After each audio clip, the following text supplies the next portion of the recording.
옥스퍼드 대학교의 한 세미나실. 동아시아 전문가들 사이에서 폭탄이 터졌습니다. 35년간 한중일 3국을 현미경 보듯 연구해온 노학자의 입에서 나온 말은 가히 파격적이었습니다. 한국인의 DNA는 일본의 규칙도 중국의 실리도 따르지 않습니다. 그들은 오직 공동체의 생존이라는 절대 본능에 의해 움직입니다. 일본인 학생은 조롱했고 중국인 학자는 반론을 제기했습니다.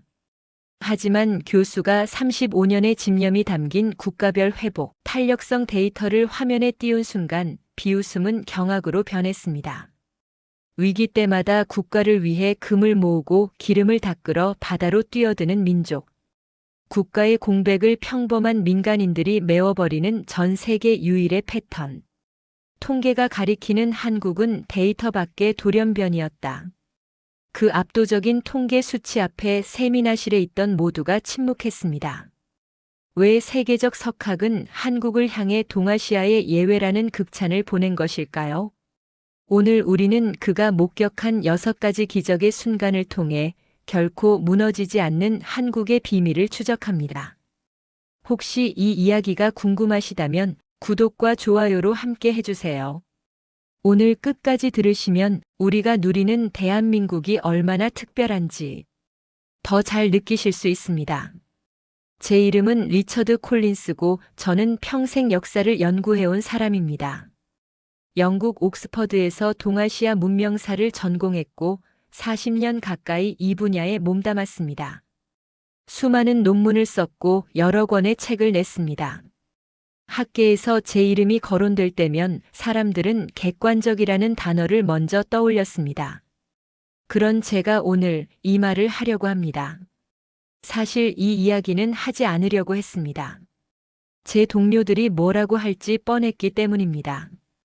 콜린스, 자네 감상적이 됐군. 학자가 그렇게 주관적이어서야. 그런 말들이 들릴 게 분명했습니다. 평생 쌓아온 신뢰가 한순간에 무너질 수도 있다는 두려움도 있었습니다. 하지만 이제는 말해야겠다고 결심했습니다. 왜냐하면 제가 지난 40년간 봐온 것들이 제 머릿속에 있는 모든 이론과 공식을 완전히 뒤엎어버렸기 때문입니다. 처음에는 우연이라고 생각했습니다. 두 번째는 예외라고 치부했습니다. 세 번째부터는 더 이상 외면할 수 없었습니다. 어떤 나라가 무너져야 할 순간에 무너지지 않는 겁니다. 아니, 정확히 말하면 무너지지 않는 정도가 아닙니다. 오히려 그 위기를 발판 삼아 더 단단해지는 겁니다. 저는 이게 도무지 이해가 되지 않았습니다. 제가 배운 모든 역사 법칙에 어긋나는 일이었으니까요. 1997년 저는 서울에 있었습니다. 당시 저는 한 국제학술 대회에 참석했습니다. IMF 외환위기가 터진 직후였죠. 거리는 혼란스러웠습니다. 환율은 하루가 다르게 치솟았고 기업들이 줄줄이 무너졌습니다. 제 호텔 창밖으로는 실직자들의 긴 행렬이 보였습니다. 저는 솔직히 이렇게 생각했습니다. 한국은 이번에 정말 힘들 것 같다. 회복하는데 최소 20년은 걸릴 거야. 제 동료 학자들도 비슷한 의견이었습니다. 한 독일 교수는 이렇게까지 말했습니다. 이 정도 경제 위기는 한 세대를 완전히 망가뜨립니다. 한국의 중산층은 사라질 겁니다. 그런데 말입니다. 학회가 끝나고 며칠 뒤 저는 우연히 한 백화점 앞을 지나가게 됐습니다. 그때 제 눈에 들어온 광경을 저는 평생 잊을 수가 없습니다. 긴 줄이 늘어서 있었습니다. 아주 긴 줄이었습니다. 처음에는 무슨 구호 물품을 나눠주는 줄인 줄 알았습니다. 그런데 가까이 가보니 사람들이 줄을 서서 금을 내놓고 있었습니다. 결혼 반지를 빼서 내놓는 할머니가 있었습니다. 돌반지를 가져온 젊은 엄마가 있었습니다.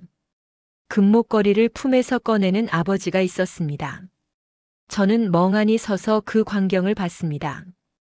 아무도 시키지 않았습니다. 정부가 강제한 것도 아니었습니다.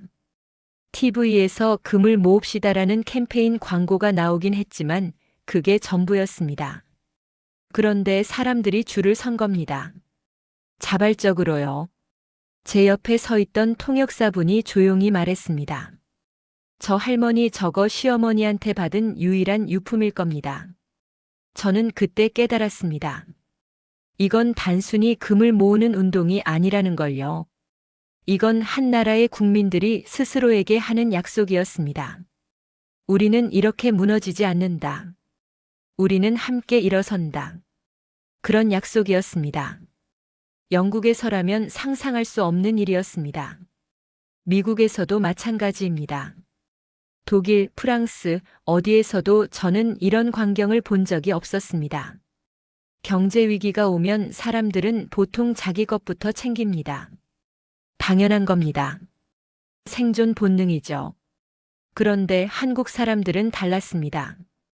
저는 호텔로 돌아와서 멍하니 앉아 있었습니다.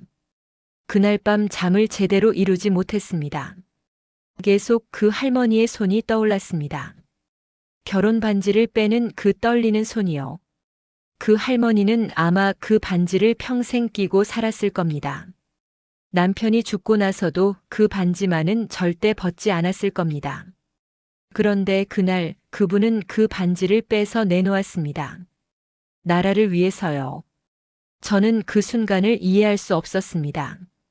제가 가진 모든 사회학 이론, 모든 역사 공식으로도 설명이 안 됐습니다.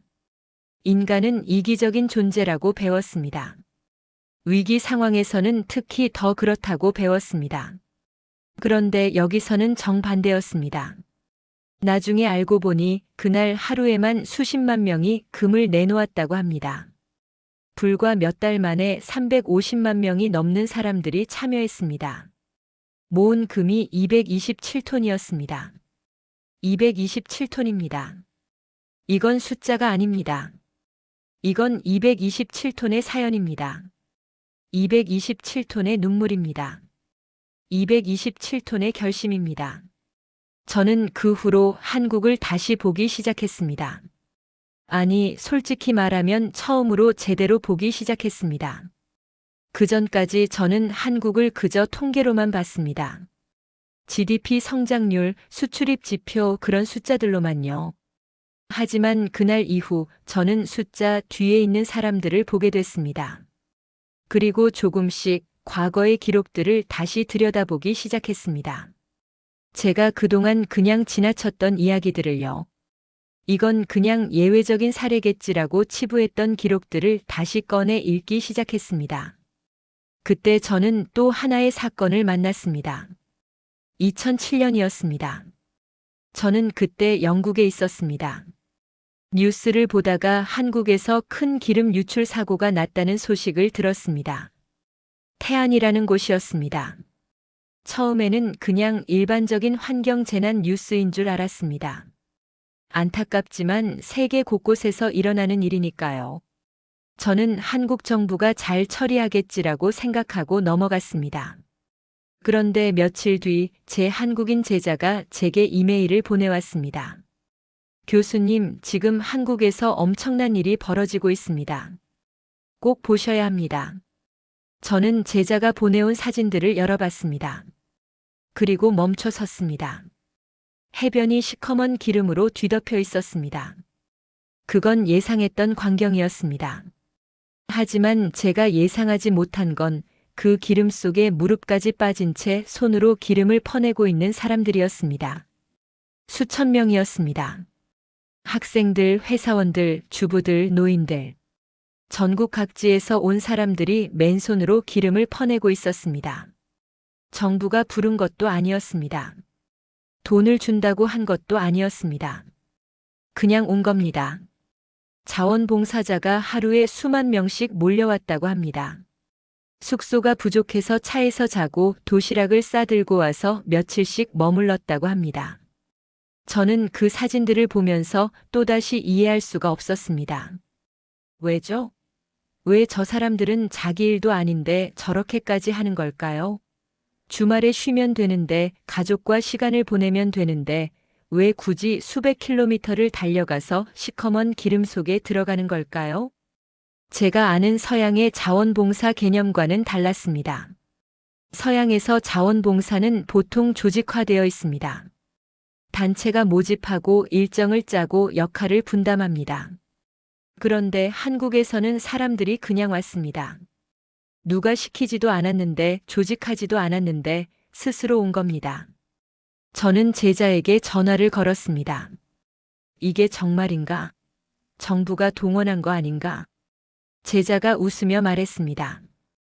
교수님, 한국 사람들은 원래 그래요. 가만히 있질 못해요. 가만히 있질 못한다. 그 말이 제 머릿속에 계속 맴돌았습니다. 저는 그제야 깨달았습니다. 이건 단순히 착한 사람들이 많아서가 아니라는 걸요. 이건 문화였습니다. 이건 DNA였습니다. 이건 수백 년, 아니 수천 년에 걸쳐 형성된 어떤 본능이었습니다.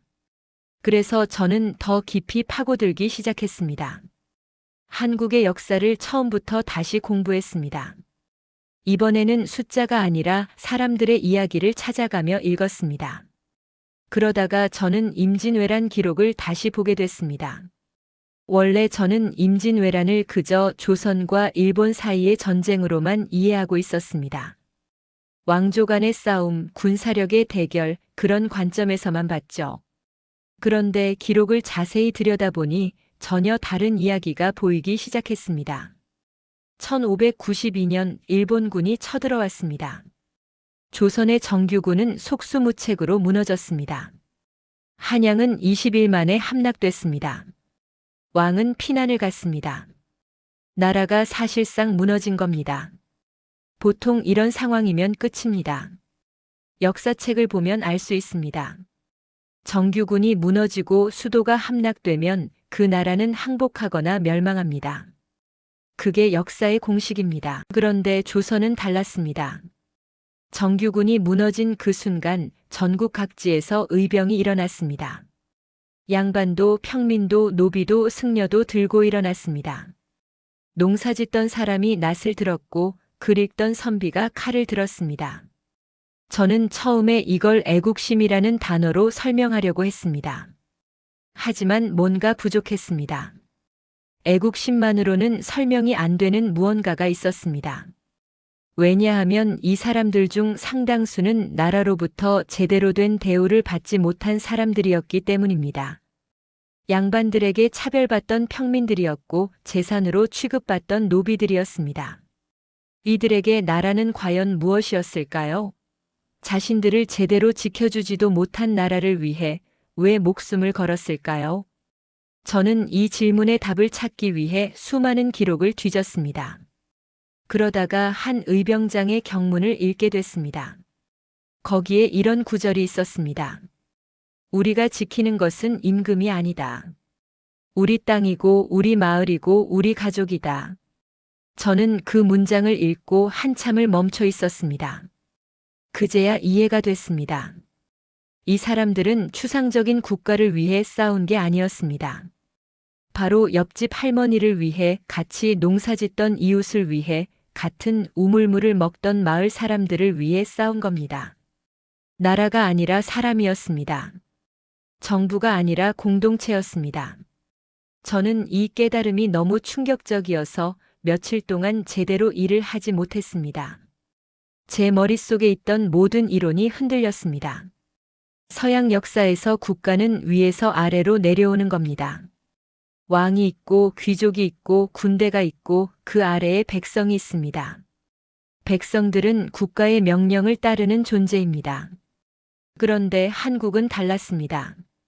국가가 무너졌을 때 백성들이 직접 국가가 됐습니다.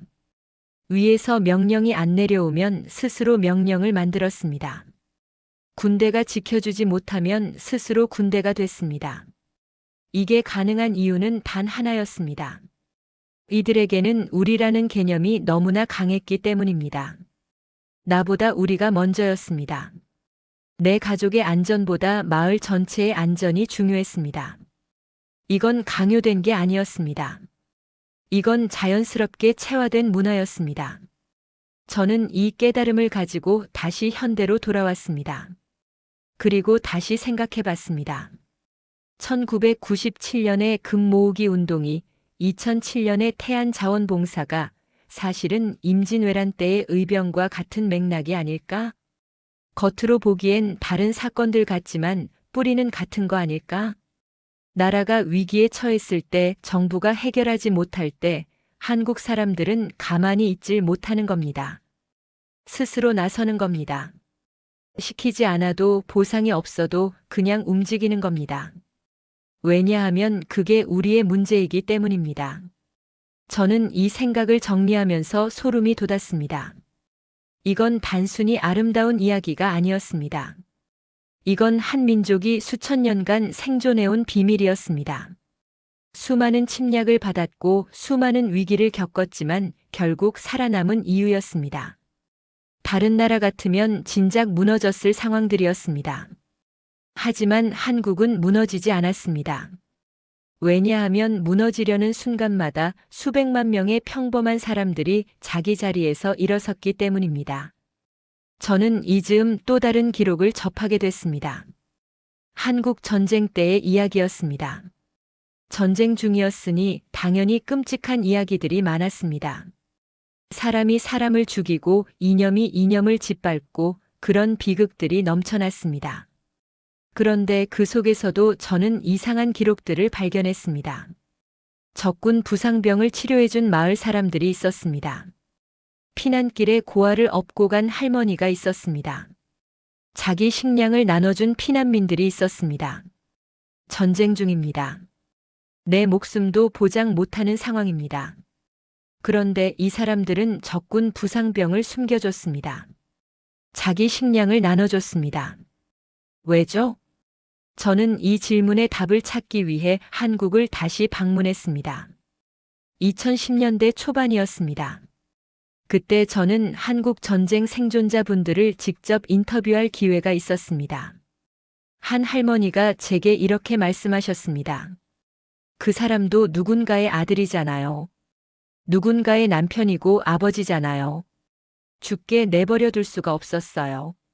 저는 그 말을 듣고 한참을 아무 말도 하지 못했습니다. 적군입니다. 방금 전까지 자기 마을을 공격하던 사람입니다. 그런데 이 할머니는 그를 누군가의 아들로 봤습니다. 이념보다 사람이 먼저였습니다. 적과 아군보다 인간과 인간이 먼저였습니다. 저는 그날 인터뷰를 마치고 숙소로 돌아와서 울었습니다. 학자로서 굉장히 부끄러운 일이지만 저는 정말 울었습니다. 제가 평생 객관성이라는 이름으로 외면해왔던 것들이 너무나 선명하게 보였기 때문입니다. 숫자 뒤에 사람이 있었습니다. 통계 뒤에 사연이 있었습니다. 이론 뒤에 삶이 있었습니다. 그리고 그 모든 것들이 제게 말하고 있었습니다. 한국은 절대 무너지지 않는다. 왜냐하면 한국 사람들이 무너지지 않기 때문이다. 저는 이제 확신을 갖게 됐습니다. 한국이 위기 때마다 살아남는 이유는 경제력이 뛰어나서가 아닙니다. 군사력이 강해서가 아닙니다. 정치 시스템이 우월해서가 아닙니다. 바로 사람들이 달라서입니다. 위기가 왔을 때 서로를 버리지 않는 사람들, 나보다 우리를 먼저 생각하는 사람들, 가만히 있질 못하고 스스로 나서는 사람들, 바로 그 사람들 때문입니다. 그런데 말입니다. 저는 아직 가장 결정적인 이야기를 하지 않았습니다. 사실 제가 오늘 이 자리에 선 진짜 이유는 그 이야기를 하기 위해서입니다. 그건 제가 2014년에 직접 목격한 사건이었습니다. 그 사건 하나 때문에 제 연구 인생 전체가 완전히 뒤집어졌습니다. 40년간 쌓아온 제 모든 이론이 그날 하루 만에 무너졌습니다. 저는 그날 이후로 다른 사람이 됐습니다. 그게 무슨 사건이었냐고요? 사실 이 이야기는 제게 너무나 개인적인 것이어서 지금까지 공개적으로 말한 적이 한 번도 없었습니다. 학술 논문에도 쓰지 않았고 동료들과의 대화에서도 꺼내지 않았습니다.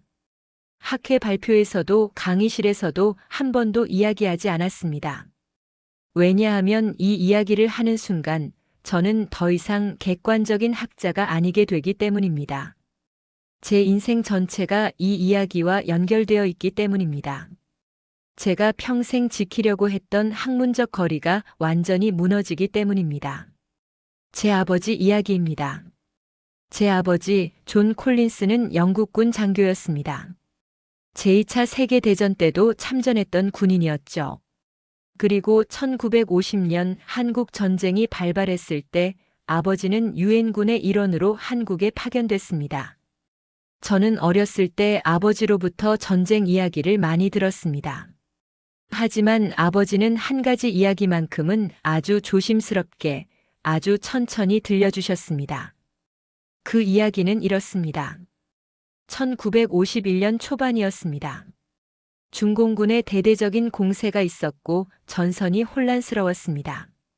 아버지의 부대는 후퇴 명령을 받았는데 그 과정에서 아버지는 부대와 떨어지게 됐습니다. 더 나쁜 건 아버지가 부상을 입었다는 점입니다. 다리에 총상을 입어서 제대로 걸을 수가 없었습니다. 겨울이었습니다. 한국의 겨울이 얼마나 혹독한지 영국에서 온 아버지는 상상도 못했다고 합니다. 아버지는 죽을 거라고 생각했습니다. 부상에 추위에 게다가 적진 한가운데 혼자 남겨진 상황이었으니까요. 아버지는 눈밭에 쓰러져서 이제 끝이라고 생각했다고 합니다. 그런데 누군가가 아버지를 발견했습니다. 한 농부였습니다. 그 농부는 아버지를 보자마자 놀란 표정을 지었습니다. 당연합니다. 외국인 군인이 적군의 군복을 입고 눈밭에 쓰러져 있었으니까요.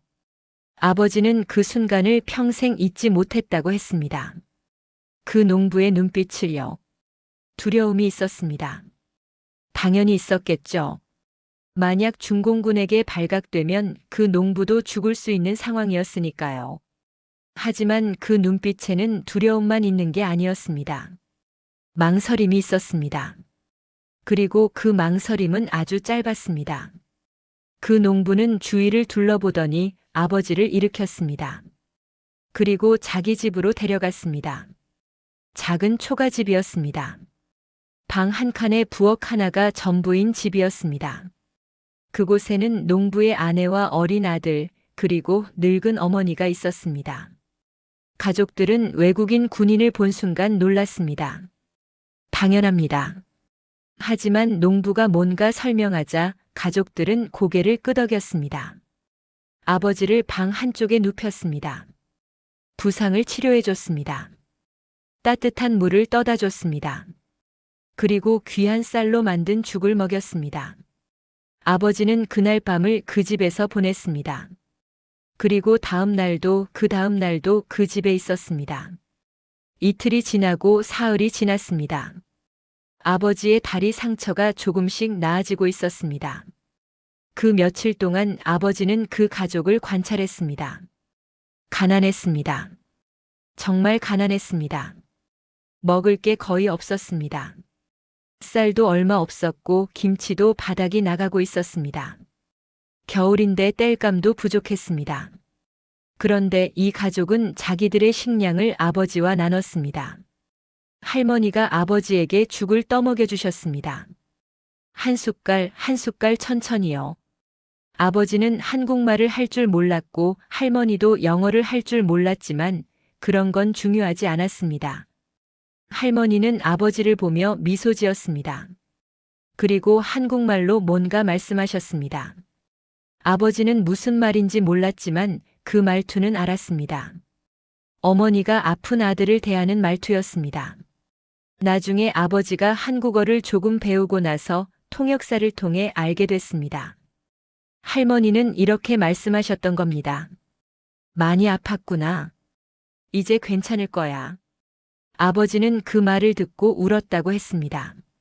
자기를 숨겨준 것도 고마운데 자기를 치료해준 것도 감사한데 이 할머니는 자기를 아픈 사람으로 봐주셨던 겁니다. 적군으로 보지 않고 외국인으로 보지 않고 그냥 아픈 아들로 봐주셨던 겁니다. 사흘째 되던 날 위험한 일이 있었습니다. 중공군 병사들이 마을을 지나갔습니다. 농부는 재빨리 아버지를 뒷방에 숨겼습니다. 곡식 더미 뒤에 아버지를 앉혔고 가족들은 평소처럼 행동했습니다. 중공군 병사들이 집 안에 들어왔습니다. 뭔가 먹을 것을 찾는 것 같았습니다.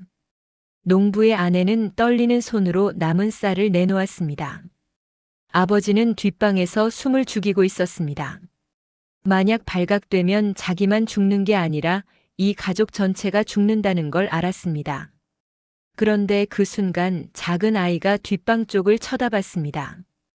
아버지는 그 순간을 평생 잊지 못했다고 했습니다. 그 아이와 눈이 마주쳤습니다. 아이는 분명히 아버지를 봤습니다. 어른들이 무언가 숨기고 있다는 것도 알았을 겁니다. 그런데 그 아이는 아무 말도 하지 않았습니다. 그냥 고개를 돌렸습니다. 다른 곳을 쳐다봤습니다. 마치 아무것도 보지 못한 것처럼요. 7살짜리 아이였습니다. 7살 아이가 그런 선택을 한 겁니다.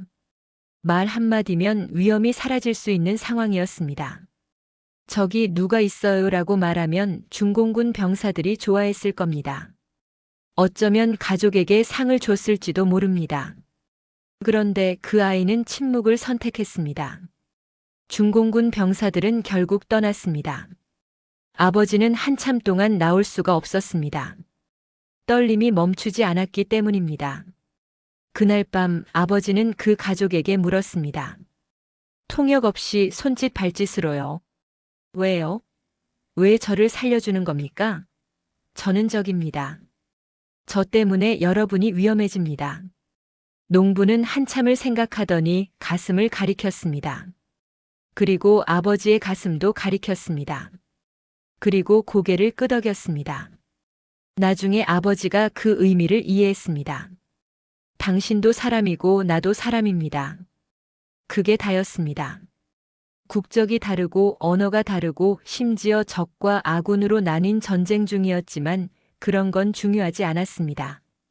사람이 사람을 살리는 건 이유가 필요 없었습니다. 나흘째 되던 날 농부는 아버지를 안전한 곳까지 안내해 줬습니다. 중공군 검문을 피해서 산길로 아주 조심스럽게요. 이별하는 순간 할머니가 아버지에게 뭔가를 쥐어줬습니다. 작은 주머니였습니다. 안에는 쌀과 마른 나물이 조금 들어 있었습니다. 아버지는 그걸 받을 수가 없었습니다. 이 가족에게 남은 식량이 얼마나 되지 않는다는 걸 알았으니까요. 하지만 할머니는 아버지의 손을 꼭 쥐며 고개를 끄덕였습니다. 아버지는 그 주머니를 받아들고 그 가족에게 깊이 고개를 숙였습니다. 그리고 그 길로 아버지는 유엔군 진지로 돌아갔습니다. 아버지는 전쟁이 끝나고 영국으로 돌아왔습니다. 결혼을 했고 저를 낳았고 평범한 삶을 살았습니다. 하지만 아버지는 그 가족을 잊지 못했습니다. 아버지는 평생 그 가족을 찾으려고 했습니다. 한국 정부에도 문의했고 여러 단체에도 연락했습니다. 하지만 찾을 수 없었습니다. 전쟁 중이었고 기록이 없었고 마을 이름도 정확히 알 수 없었습니다. 아버지는 그게 평생의 한으로 남았다고 했습니다. 목숨을 구해준 사람들에게 감사도 제대로 전하지 못했다는 게요. 아버지는 제게 자주 말씀하셨습니다. 리처드, 너는 한국 사람들을 존경해야 한다. 그들은 특별한 사람들이야. 저는 어렸을 때 그 말을 잘 이해하지 못했습니다. 그냥 아버지를 살려준 착한 사람들이 있었구나 정도로만 생각했습니다. 그런데 제가 학자가 되고 한국을 연구하기 시작하면서 아버지의 말이 다르게 들리기 시작했습니다. 그리고 제가 IMF 금 모으기를, 태안자원봉사를, 임진왜란 의병을 연구하면서 비로소 이해했습니다. 아버지를 살려준 그 가족의 선택이 우연이 아니었다는 걸요. 그건 한민족의 본질이었습니다. 저는 2014년에 한국을 다시 방문했을 때 아버지의 이야기를 들려주며 그 마을을 찾아보려고 했습니다. 몇 달 동안 수소문 끝에 한 고증 전문가의 도움으로 그 마을의 위치를 추정할 수 있었습니다. 강원도의 어느 작은 산골 마을이었습니다. 저는 떨리는 마음으로 그 마을을 찾아갔습니다. 60년이 넘게 지난 마을이었습니다. 많은 것이 변했습니다. 초가집은 사라지고 현대식 집들이 들어섰습니다. 하지만 마을의 구조는 여전했습니다. 저는 마을 어귀에 서서 한참을 바라봤습니다. 아버지가 쓰러져 있던 곳이 어디쯤일까? 아버지를 숨겨준 그 집이 어디였을까? 그 가족은 어떻게 됐을까? 그때 한 할머니가 다가오셨습니다. 저는 할머니께 조심스럽게 아버지의 이야기를 들려드렸습니다. 1951년 겨울 영국군 장교를 숨겨준 가족이 있었는데 혹시 들어보셨냐고요? 할머니는 한참을 생각하시더니 고개를 끄덕이셨습니다. 아, 그 이야기. 들어본 것 같아요. 우리 시아버지가 그런 말씀 하신 적 있어요. 제 심장이 뛰기 시작했습니다. 할머니는 저를 한 집으로 안내했습니다. 그리고 더 나이 드신 할머니를 불러주셨습니다. 그분이 바로 그 가족의 며느리였습니다.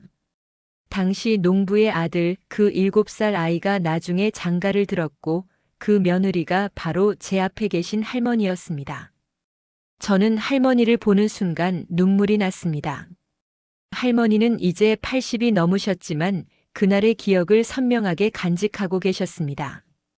시아버지로부터 여러 번 들었던 이야기라고 하셨습니다. 저는 할머니께 여쭤봤습니다. 왜 저희 아버지를 숨겨주셨습니까? 너무 위험한 일이었잖아요. 가족 전체가 위험해질 수 있었는데요. 할머니는 조용히 웃으시며 말씀하셨습니다. 그냥 사람이잖아요. 죽게 내버려 둘 수가 없었어요. 저는 그 순간 60년 전 아버지를 살려준 그 농부의 마음이 고스란히 전해지는 것을 느꼈습니다. 그분도 누군가의 아들이고 누군가의 남편이었을 거 아니에요. 할머니는 계속 말씀하셨습니다. 영국에 계실 부모님이 얼마나 걱정하시겠어요.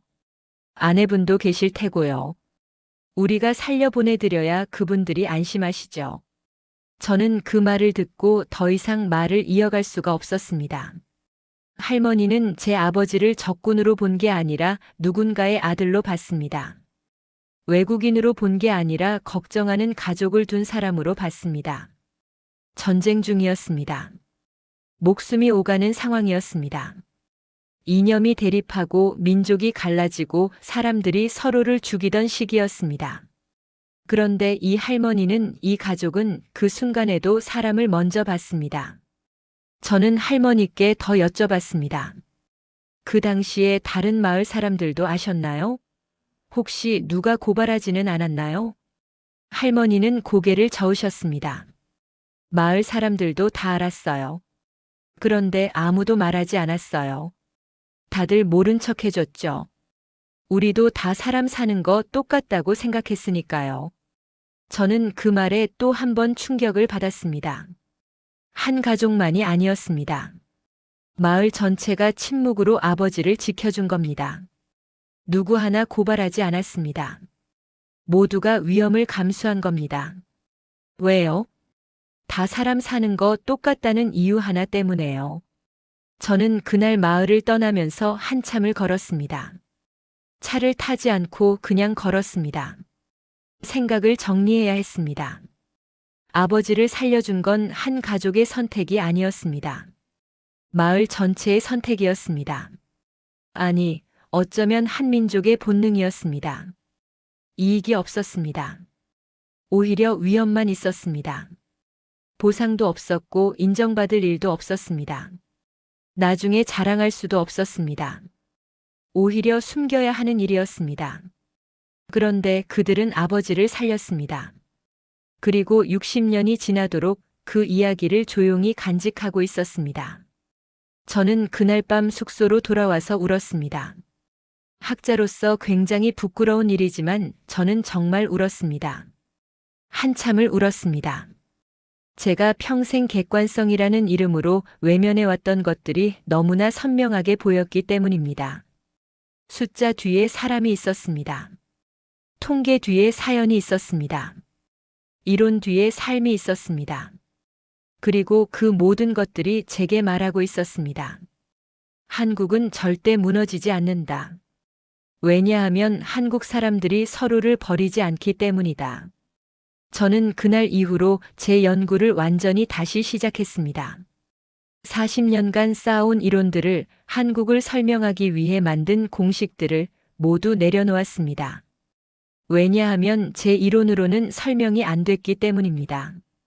제가 배운 모든 사회학, 모든 역사학, 모든 문명론으로도 한국 사람들을 설명할 수가 없었습니다. 그런데 그때까지도 저는 완전히 이해하지 못했습니다.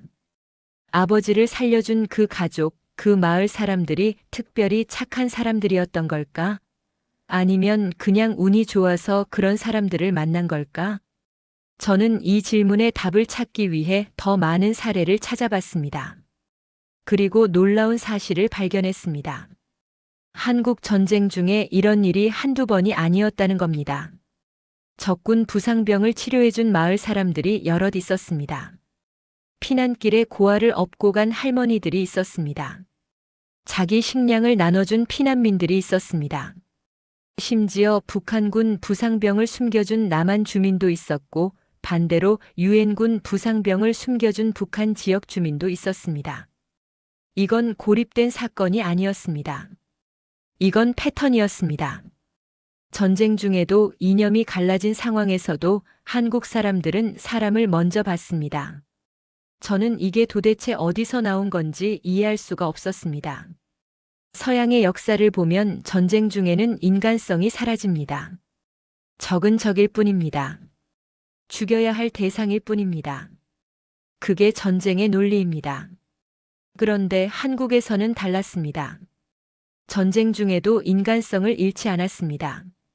적도 여전히 사람이었습니다. 왜죠? 저는 이 질문을 품고 다시 역사를 파고들었습니다. 그리고 조금씩 실마리를 찾기 시작했습니다. 한국 사람들에게는 정의라는 개념이 있습니다. 처음에 저는 이걸 단순히 감정 정도로 이해했습니다. 하지만 아니었습니다. 정은 그보다 훨씬 더 깊은 개념이었습니다. 정은 사람과 사람 사이에 보이지 않는 끈입니다. 가족이 아니어도 친구가 아니어도 심지어 처음 만난 사람이어도 사람이라는 이유만으로 연결되는 끈입니다. 그래서 한국 사람들은 남의 일을 남의 일로만 보지 못합니다. 남의 아픔을 남의 아픔으로만 치부하지 못합니다. 내 일처럼 느껴지는 겁니다. 제 아버지를 살려준 그 할머니가 했던 말을 다시 떠올려 봅니다. 그분도 누군가의 아들이잖아요. 할머니는 아버지와 단 한 번도 만난 적이 없었습니다. 말도 통하지 않았습니다. 국적도 언어도 문화도 달랐습니다. 하지만 할머니는 아버지를 누군가의 아들로 봤습니다. 그리고 그 누군가를 떠올렸습니다. 영국에 있을 아버지의 어머니를 걱정하고 계실 가족들을 상상했습니다. 그게 정입니다. 나와 직접적인 관계가 없어도 그 사람의 고통을 내 것처럼 느끼는 것, 그 사람 뒤에 있는 가족을 생각하는 것, 그것이 정입니다. 그리고 저는 깨달았습니다. 이 정이라는 게 단순히 감정이 아니라 한국 사람들의 생존 방식이었다는 걸요. 한국은 지정학적으로 불운한 위치에 있었습니다. 강대국들에 둘러싸여 있었고 끊임없이 침략을 받았습니다. 땅은 척박했고 자원은 부족했습니다. 이런 환경에서 혼자서는 살 수 없었습니다. 그래서 한국 사람들은 서로에게 의지할 수밖에 없었습니다. 이웃과 나누고 마을 사람들과 협력하고 어려울 때 서로 도왔습니다. 그게 수백 년, 수천 년 반복되면서 이제는 DNA가 된 겁니다. 우리라는 개념이 본능이 된 겁니다. 그래서 한국 사람들은 위기가 왔을 때 혼자 살아남으려고 하지 않습니다. 함께 살아남으려고 합니다. IMF 때 금반지를 내놓은 할머니도 태안에서 기름을 퍼낸 자원봉사자들도 제 아버지를 살려준 농부 가족도 모두 같은 본능에서 움직인 겁니다. 나만 살겠다가 아니라 우리가 살아야 한다는 본능이었습니다. 저는 이 깨달음 이후로 한국을 완전히 다른 눈으로 보게 됐습니다. 그리고 현대의 사건들도 다시 보기 시작했습니다. 2020년 코로나19 팬데믹이 전 세계를 강타했습니다. 저는 그때 런던에 있었습니다. 영국은 혼란스러웠습니다. 정부는 봉쇄령을 내렸지만 사람들은 잘 지키지 않았습니다. 공원에는 여전히 사람들이 모였고 마스크를 쓰지 않은 사람들이 거리를 활보했습니다. 자유가 더 중요하다는 목소리가 컸습니다. 미국은 더 심했습니다. 마스크 착용을 두고 사회가 분열됐습니다. 내 자유를 침해하지 말라며 시위하는 사람들이 넘쳐났습니다. 심지어 마스크를 쓴 사람을 공격하는 일도 있었습니다. 프랑스도 독일도 이탈리아도 비슷했습니다. 개인의 자유와 공동체의 안전 사이에서 사회가 찢어졌습니다. 저는 그 광경을 보며 생각했습니다. 이게 서양의 개인주의구나. 나쁜 건 아니지만 팬데믹에는 맞지 않는 것 같아. 그러던 중 한국 뉴스를 봤습니다. 한국은 완전히 달랐습니다. 강제 봉쇄를 하지 않았습니다. 벌금을 물리지도 않았습니다. 경찰이 거리를 순찰하며 단속하지도 않았습니다. 그런데 사람들이 스스로 움직였습니다. 마스크를 썼습니다. 거리두기를 했습니다. 모임을 자제했습니다. 정부가 권고만 했는데 사람들이 따른 겁니다. 저는 처음에 이게 믿기지 않았습니다. 설마 뭔가 다른 강제 수단이 있을 거야라고 생각했습니다. CCTV로 감시하거나 숨겨진 처벌이 있거나 사회적 압력이 있거나. 그래서 한국에 있는 제자들에게 물어봤습니다. 정말 자발적인 건가? 숨겨진 처벌이 있는 거 아닌가? 제자들은 웃으며 답했습니다. 교수님, 여기 사람들은 처벌이 무서워서 마스크 쓰는 게 아니에요. 다른 사람한테 피해 줄까봐 미안해서 쓰는 거예요. 미안해서. 그 말이 제 머릿속에서 계속 울렸습니다. 서양에서는 내 권리가 먼저입니다. 나를 강제하지 마가 핵심입니다. 내가 마스크를 쓸지 말지는 내 자유라는 겁니다. 그런데 한국에서는 남에게 피해 주지 않기가 먼저였습니다. 내가 마스크를 안 쓰면 다른 사람이 위험해질 수 있다. 내가 거리두기를 안 하면 옆 사람이 감염될 수 있다. 그게 미안하다는 겁니다. 이게 억압이 아닙니다. 이게 배려입니다. 자유를 포기한 게 아닙니다. 자유와 책임을 함께 이해한 겁니다. 저는 이 차이를 다른 학자들에게 설명하고 싶었습니다. 그래서 유럽과 미국의 동료들과 줌 회의를 했습니다. 여러 나라의 교수들이 모였습니다. 한 프랑스 교수가 말했습니다. 한국의 높은 마스크 착용률은 억압적인 문화 때문 아닙니까? 개인의 자유가 없는 거죠. 동양 집단주의의 어두운 면입니다.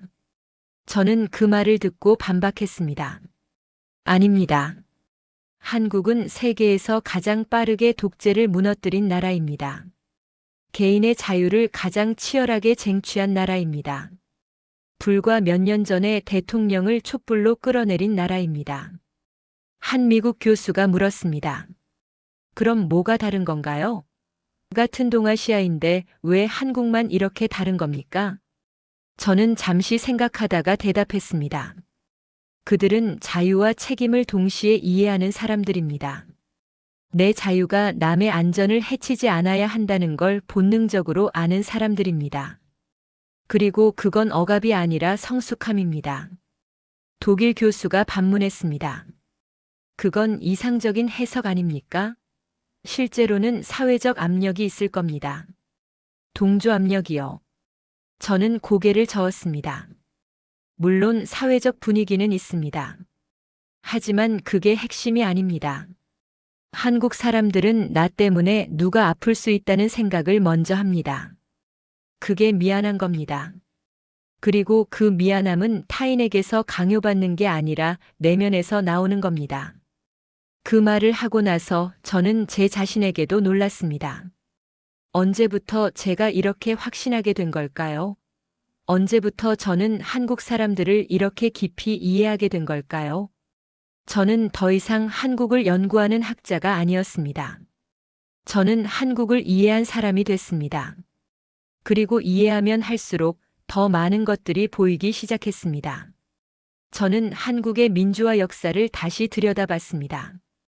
1960년 4.19 혁명, 1980년 5.18 광주, 1987년 6월 항쟁, 2016년 촛불 혁명.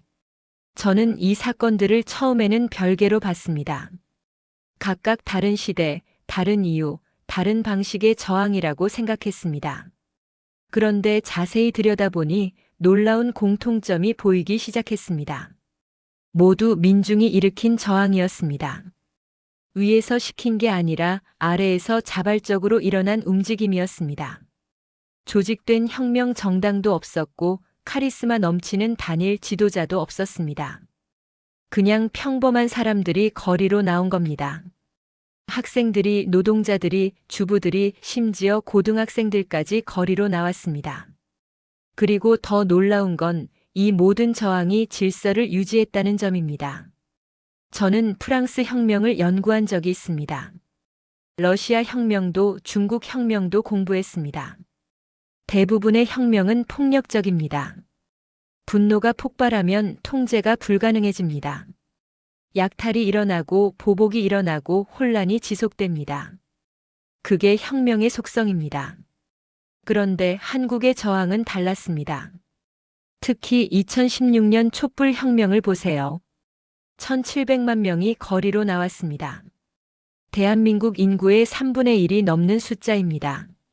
수개월 동안 매주 수십만 명이 광장에 모였습니다. 그런데 폭력 사건이 거의 없었습니다. 저는 이게 처음에는 경찰의 통제력 때문이라고 생각했습니다. 아니면 CCTV나 다른 감시 시스템 때문이라고요. 그런데 영상을 자세히 보니 경찰이 통제한 게 아니었습니다. 시민들이 스스로 질서를 유지했습니다. 쓰레기를 주우며 집회에 참여하는 사람들이 있었습니다. 구급차가 지나갈 길을 만들어주는 사람들이 있었습니다. 노약자를 배려하는 사람들이 있었습니다. 심지어 집회가 끝난 후에는 광장이 집회 전보다 더 깨끗했습니다. 저는 이 영상들을 보면서 소름이 돋았습니다. 이건 혁명이 아니었습니다. 이건 훈련된 공동체의 움직임이었습니다. 저는 다른 나라의 시위 영상들과 비교해 봤습니다. 미국의 흑인 인권 시위를 봤습니다. 정당한 분노였지만 약탈이 있었고 방화가 있었고 폭력이 있었습니다. 프랑스의 노란 조끼 시위를 봤습니다. 역시 정당한 요구였지만 상점이 부서졌고 차가 불탔고 경찰과 충돌이 있었습니다. 이게 나쁘다는 게 아닙니다. 분노가 폭발하면 그렇게 되는 게 자연스럽습니다. 인간의 본성입니다. 그런데 한국은 달랐습니다. 분노했지만 이성을 잃지 않았습니다. 저항했지만 파괴하지 않았습니다. 혁명을 일으켰지만 질서를 유지했습니다. 왜죠? 저는 이 질문을 한국 학자들에게도 물어봤습니다. 그들도 명확한 답을 주지 못했습니다. 그냥 우리는 원래 그래요라는 대답이 많았습니다. 그 그냥이 뭐냐는 게 제 질문이었습니다. 저는 계속 고민했습니다. 그리고 어느 순간 깨달았습니다. 한국 사람들은 저항할 때조차도 우리를 먼저 생각한다는 걸요. 내 분노보다 옆 사람의 안전이 먼저였습니다. 내 목소리보다 전체의 질서가 먼저였습니다. 왜냐하면 그들은 알기 때문입니다. 폭력을 쓰는 순간 명분을 잃는다는 걸, 질서가 무너지는 순간 저항도 무너진다는 걸, 그리고 결국 피해를 보는 건 우리 자신이라는 걸요. 이건 억압이 아니었습니다. 이건 성숙함이었습니다. 자유를 외치면서도 책임을 잊지 않는 것, 분노하면서도 이성을 유지하는 것, 혁명을 일으키면서도 파괴하지 않는 것. 저는 서양의 그 어떤 혁명에서도 이런 모습을 본 적이 없었습니다. 그리고 저는 또 하나를 깨달았습니다. 한국의 민주주의는 위에서 주어진 게 아니라는 걸요. 많은 나라의 민주주의는 위에서 내려왔습니다. 계몽된 엘리트들이 만들었고 법으로 제정됐고 시스템으로 구축됐습니다. 그런데 한국의 민주주의는 아래에서 올라왔습니다. 국민들이 스스로 쟁취한 겁니다. 목숨을 걸고 싸워서 얻어낸 겁니다. 학생들이 피를 흘렸고 노동자들이 희생했고 평범한 시민들이 거리로 나왔습니다. 그래서 한국 사람들은 민주주의를 당연하게 여기지 않습니다. 소중하게 지킵니다. 위기 때마다 다시 거리로 나갑니다. 왜냐하면 그들은 알기 때문입니다. 가만히 있으면 잃는다는 걸요. 저는 이 생각을 하면서 또다시 전율을 느꼈습니다. 이 사람들은 배운 게 아닙니다. 학교에서 가르친 게 아닙니다. 이건 역사 속에서 체화된 본능입니다. 수백 년 동안 침략을 받았고 수십 년 동안 독재를 겪었고 그 과정에서 배운 겁니다. 가만히 있으면 무너진다는 걸, 스스로 움직여야 살아남는다는 걸요. 그래서 한국 사람들은 위기 때마다 가만히 있질 못하는 겁니다. IMF 때 금을 모았고 태안 때 기름을 퍼냈고 코로나 때 마스크를 썼고 독재 때 촛불을 들었습니다. 시키지 않아도 보상이 없어도 위험해도 그들은 움직였습니다. 왜냐하면 그게 우리의 문제였기 때문입니다. 저는 영국으로 돌아와서 제 연구실 책상 앞에 앉았습니다. 40년간 쌓아온 논문들, 자료들, 이론들이 제 앞에 쌓여 있었습니다. 저는 그것들을 하나하나 다시 들여다봤습니다. 그리고 깨달았습니다. 제가 틀렸다는 걸요. 아니, 정확히 말하면 제 접근 방식이 틀렸다는 걸요.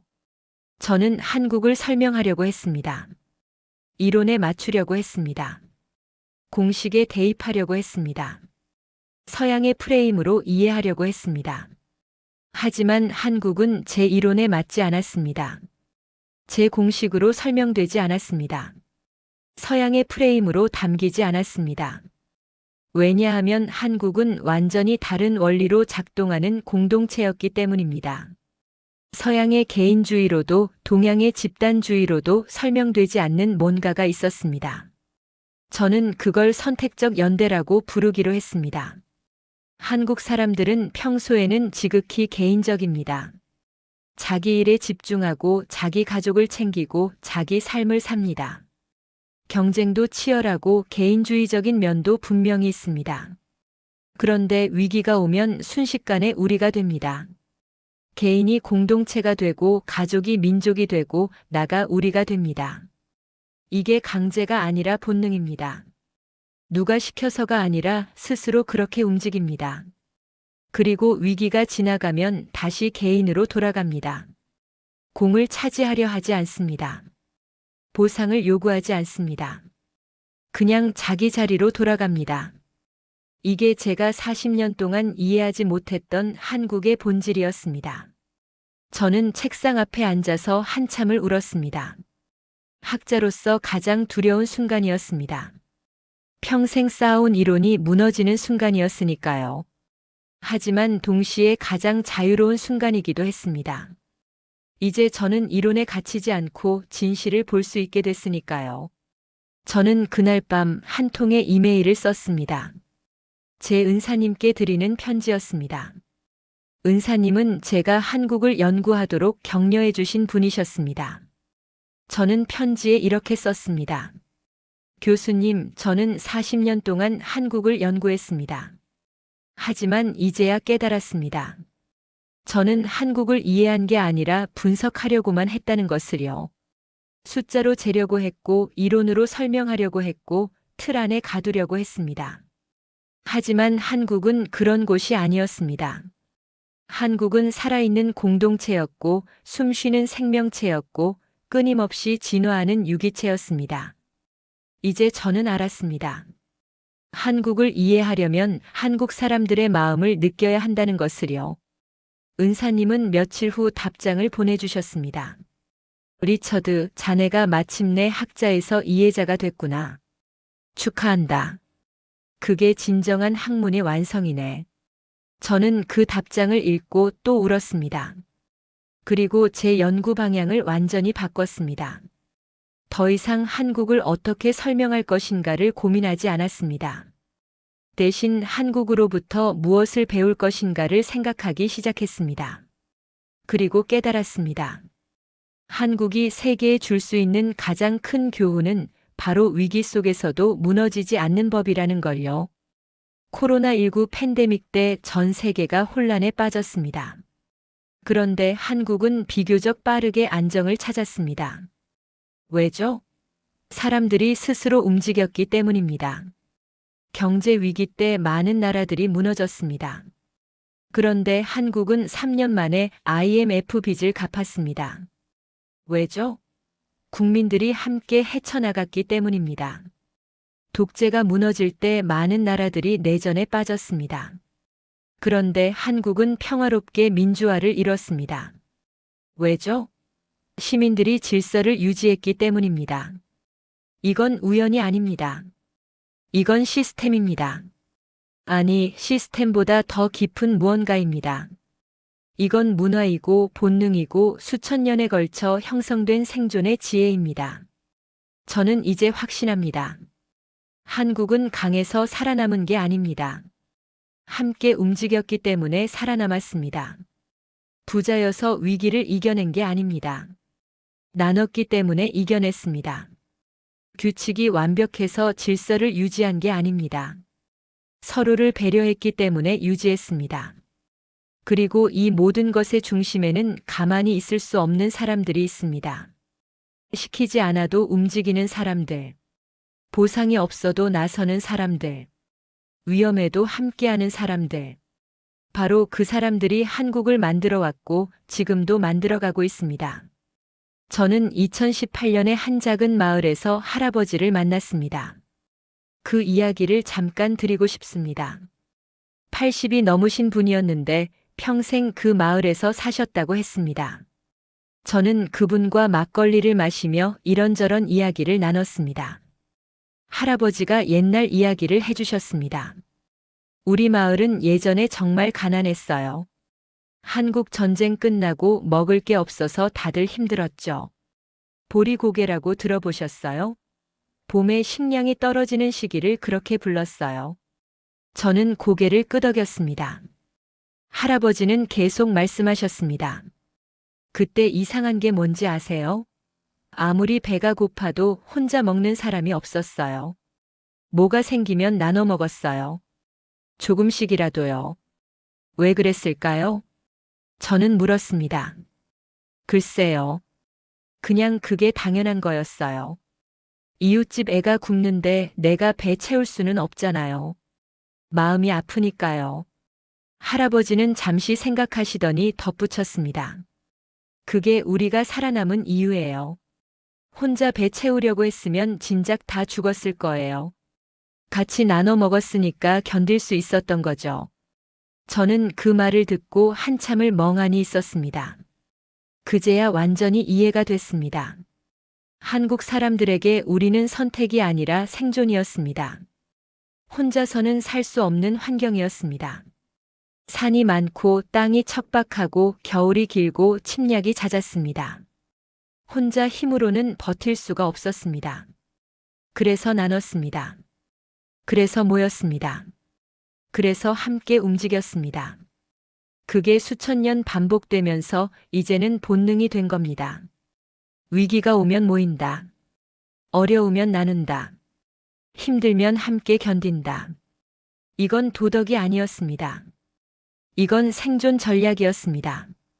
그리고 그 생존 전략이 현대에 와서 한국의 가장 큰 힘이 된 겁니다. 저는 할아버지와 헤어지고 숙소로 돌아오는 길에 많은 생각을 했습니다. 저는 평생 객관적이라는 이름으로 거리를 두려고 했습니다.